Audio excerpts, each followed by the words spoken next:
Hey folks, Doc here. Just out in the back 40, looking at what needs to be done. I got a couple trees I really need to take out. There's an oak and a pine over there. Another pine by the fence. There's a pine and an oak, and I think a couple of sassafras that need to go. Just to open up the area a little bit more. Unfortunately, I've already planted the apple trees and the peach trees. I don't know how that's going to work. You can probably take these guys down without any problem. And that one, those three over there, that presents a problem. And they're too big to lay out. They have to come directly at me. And if I'm off a little bit, it takes out the pole barn, or it takes out an apple tree or the peach trees. I guess they're easy enough to replace. The pole barn would be more important to save.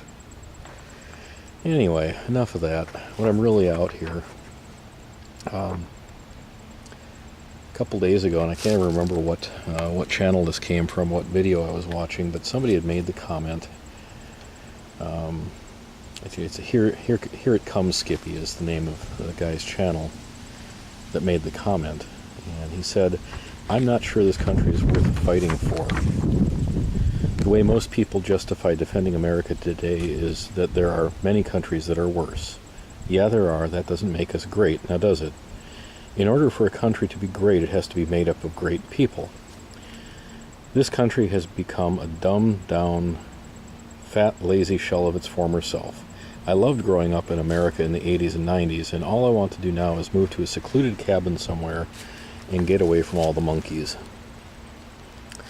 Well, I suppose those are reasonable sentiments, but I've got a completely different take on it, and I'd like to share that because I seems like a really decent guy, and I think he has legitimate gripes.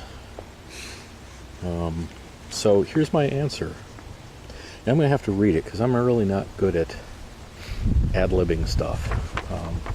You may have noticed that in my 100-some videos that I suck. So I'm just going to read this. It'll be boring, but I'll pan over my property and it will keep you all happy, maybe. I don't mean to pick a fight with you, Here It Comes Skippy, but I believe America is a country worth fighting for. I would also disagree with you on whether or not this is a great country, though we would probably be able to agree that we are becoming diminished. While we all have great memories of our childhoods, we as people, not as individuals necessarily, have been dumbed down, fat, lazy shells of our former selves for several generations. It didn't just start.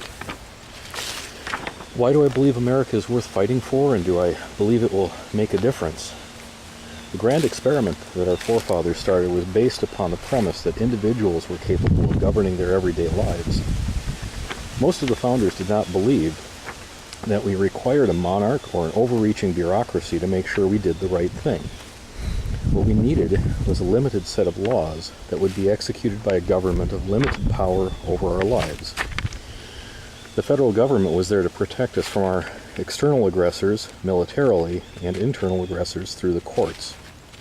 The founding of this country, the very fact that it came into existence, is to me a miracle. To others it may be fortuitous. It remains the best shot at liberty. That is why I think America is worth fighting for.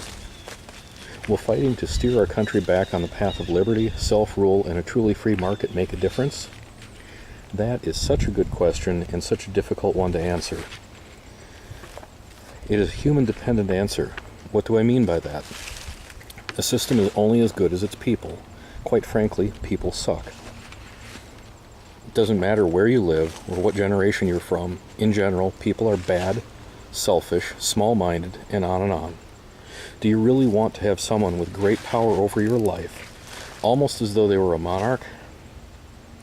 Someone that, as like as not, sucks as a human? I sure don't. They cannot live my life better than I can. They cannot care for my loved ones better than I can.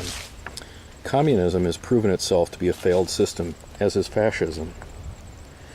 whatever it is we are currently living under is also at a point of failure. I'm not sure what the system is called that we are suffering under, but I know that it's not a constitutional republic. It certainly has little to do with the free market. European socialism is falling apart at the seams. Like our country, they are trying to pay for too much, control too much, and be involved in too much. And just like an empire that is too large, it will fail. If fighting for America won't make a difference, what are we really left with? Here's an interesting thought. In a perfect world filled with people who are perfectly selfless people, almost any socioeconomic system will work. It is always the people who disregard rules and act only in their own self-interest that gums up the works.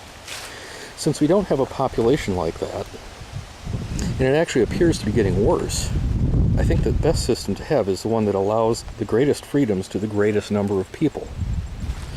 Owning property, being able to protect your property and family, is key to that state of liberty.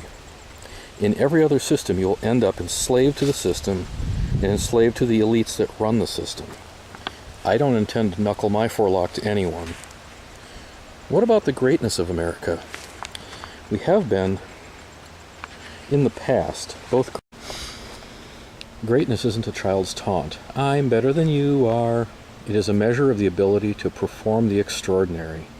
It can be seen in both our arrogance and our generosity, our creativity and our industry. Are we currently sliding away from greatness? I have to say that yes, we are. But if we are careful, and if we care, this trend can be reversed. What does fighting for a country entail? It's really a very simple thing. It just needs to hit a critical mass for it to be unstoppable. First, we must be a people of our word. It doesn't matter how trivial the item is. If you said you would do it, then follow through with no excuses. Second, we must treat everyone around ourselves with respect and kindness, even if we find them despicable. Humble ourselves and treat them well. Third, we must hold ourselves accountable for our failures. Believe it or not, we often fail, and many of us, as often as we fail, also find someone or something else to blame. Fourth, realize that all the world owes us is 24 hours. It's up to us alone what is achieved. Not achieving enough? See point 3. Fifth, we must be part of the rule of law. In other words, we must obey the law unless they so vex and flay our conscience that we cannot. Say no to favoritism, bribery, cronyism. Stop fudging on tax forms. Tell the nice officer with the radar gun, yes, I was going 60 to 30. My bad. Sixth, if our neighbor is in need of help, and we have the means to do so, even at a sacrifice, then we should do as much as we can to help. Seventh, if we can achieve the other points with a high degree of success, then and only then can we demand accountability from our elected officials. If America is failing, it isn't failing because of the system. It is failing because we suck as a people.